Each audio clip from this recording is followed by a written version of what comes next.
Mura kanaaf jechoonni isaan gabaa gamanaa fuudhanii ilmaan Taaddasaa fi maal Mallasaa anaa miti kan jedhe muummicha ministeeraatu ECA'tti Oromoota walitti qabe yoo na filachuu baattanis ani ilma Mallasaa ta'uu kiyya hin irraanfatinaa filannoo nan hataa jedhe maarree kan jiru dachi Taaddasaa Birruutu irra waan tureef filannoon qabdan warra ilmaan Mallasaa ofiin jedhuu fi warra ilmaan Taaddasaa jidduudha jenne. Ufuma maqaa ofitti baasanii maqaa san hoggaatu miidhagsinee tolchinee dhaadan oraanii sinuuf komachuun hin taare ofiin jedhan akkasiis Mallasaatu isaan guddise ilmaan abbaa gadaa jechaanii turre waggaa lama didanii ilmaan Mallasaati akka inni nu barsiisetti filannoo hannaa jedhan maalaa jennurree nu. Meeqa asirratti kan qeeqni gama biraatiin isinitti qabu amma Minilik kaaftu warre Minilik sirna Minilik barbaadan Mallasaa barbaadan kan jettantu jira warri qeeqni isin irratti qabu immoo sirni Mallasaas sirni Minilikis dur kufee isa durii sana faarsurra gara fuulduraatti kan jiru faarsu sirriidha ture jedhaniiti keessattuu warri simmornuu sin qeequ. Rakkoon jira kana maal akka ta'e beektaa? Goolii ofii fuulduratti kubbaa harkaan tuqanii toggaatti dhiittee galchite maaltu galchiteeru?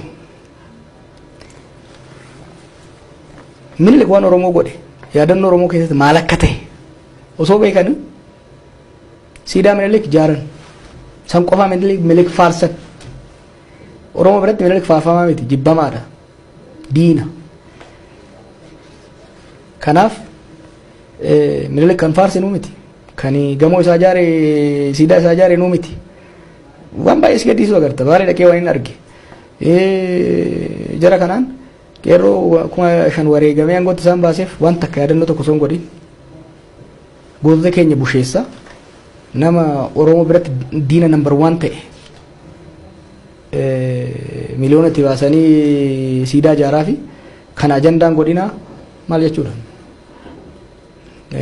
Mallasaa immoo kuma reefsi jedhe isaan nu ilmaan Mallasaati kan jedhe nummaa Minilikillee irraa dhiifne Mallasallee irraa dhiifne Jari kun obboleeyya keenya kaleessa Mallasaa hin dongorsiise malee humnaan gadi qabe malee ilmaan keenya nu fayyanii ilmaan abbaa gadaa odoo jennu ufumaaf deebi'anii Minilikif siidaa dhaabanii nu ilmaan Mallasaati korojoo hannaa jedhanii maalaa jennurre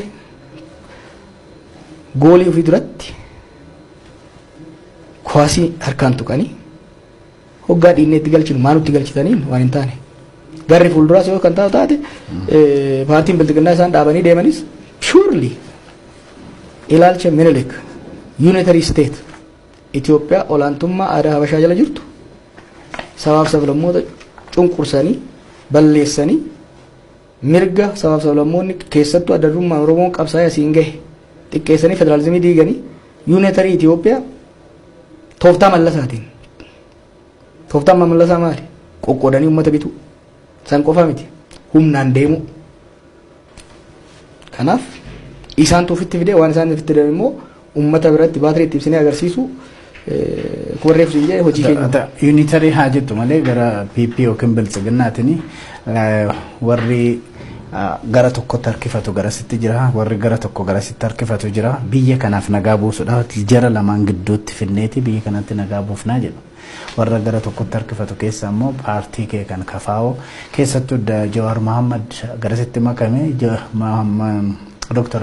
Professor Mararaadha gara biraatti harkisaa jira jedhanii sitti. Biltsiginnaa jechuun paartii Biraanuu Naggaati bar. Biraanuu Naggaa kan mormaa turreef gaafa inni gomboo sabaa tures gaafa inni zeemaa tures waan biraati miti gara wal jibba waan inni guraagee ta'eef miti. Ilaalchi kun biyya kanaaf hin ta'u biyya kanaaf kan ta'uu danda'u paartii Biltsiginnaa jechuun paartii ilaalcha Mangistuu Hayilamaariyaam deemsisaa turedha. Kan Akiliiluu Habtewaldifaa gochaa turanidha. Nothing new biyya kanatti dibeetii lamatti ture. Ilaalchi tokko biyya kanatti biyyi kun wallola sabootaa fi cunqursaa sabaatiin waan jaaramte as geesseef rakkoon maddi rakkoo biyya kana cunqursaa sabaati. Kanaaf saboonni hiree ofii murteeffatanii ofiin of bulchaa qeefis irratti ofiin of bulchaa biyya waliin bulchuu qaban kan jedhu tokko. Gara kaaniin biyya kanatti rakkoon jiru sabni baay'achuudha. Kanaaf sabni kun cafallaqame waan kaleessaaf deengadda jedhamu argaa jirta. Sabni kun cafallaqame eenyummaa waloo tokko. Eenyummaa Itoophiyaa jedhamu kan afaan tokko qabu eenyummaa tokko qabu jalatti centralized bifa ta'een buluu qaba. kan jedhudha. Erga humnoonni sabaa mo'atanii federaalizimiin gadi dhaabbatee jedhee booda rakkoon biyya kanaa federaalizimiin saba irratti ta'udha. Kanaaf federaalizimiin sabaa diigamee ji'oogiraafik ta'uu qabaadha. Akka namoota waliin beeknetti maaliif haasayan? Ifaan ifatti afaan isaa irraa waan dhageenyedha bara. San qofaa miti heera ittiin bulmaata paartii isaanii fudhadhu. Paartiin naannolee irra jiran tokkoffaa sabaan ijaaramuun sirrii miti jedhanii kan yaadan. Sabaan ijaaramuuni paartiin tokko saba irratti hundaa'ee ijaaramuun sirrii miti. Kana jechuun har'a paartii diiganii borummoo naannoon tokko sabaan ijaaramuun sirrii miti. Kanaaf diigamuu qabaadha. Ifatti waan barreessanii lafa kaa'anii waan afaaniin dubbachaa jiranidha kan dubbachaa jirru malee hamii miti. Waan dhuunfaadhaan ba'een waan biraati. Ifaan ifatti public record. Kitaabilee isaan adeemsaa jiran barruulee isaan amma adaamatti ittiin leenjisaa jiran irratti ifaan ifatti sabaan gurmaa'uun ta'uu hin qabu. Sabaan gurmaa'uun qabu wanni saba jedhamu diigamee namni akka dhuunfaatti akka qeenxeetti ijaaramee deemuu qaba kan jedhudha kan deeman. Kan ammoo biyya kanaafis furmaata qabu Oromoo suuf duuba deemsa malee deemsa jennee ayyaanu.